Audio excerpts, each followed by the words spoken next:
luna solitaria, el desierto te venera.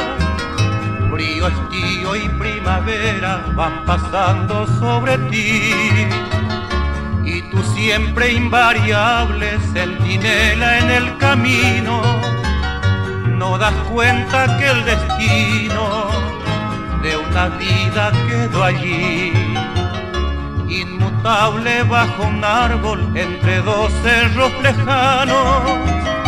Te engalanan cada año rojas flores del taller, esa planta que cobija tu existencia ilimitada, porque fuiste modelada del más duro Bruntebuer.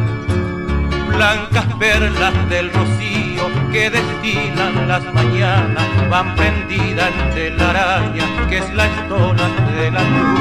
Pareciera que la noche de nostalgia había llorado y en su manto haya dejado llanto en gotas a la luz.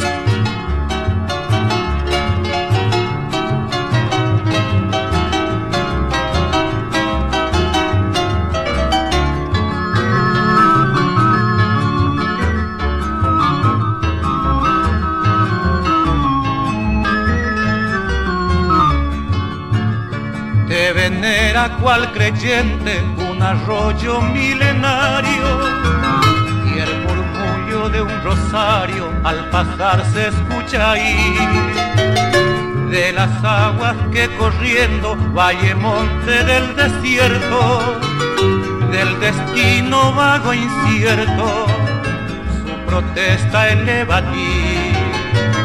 En las tardes te rodean avestruces y rebaño, y otro animal huraño retosa en tu alrededor, y las aves te despiden con su trinar armonioso, cuando el poniente de rojo va recibiendo a su sol.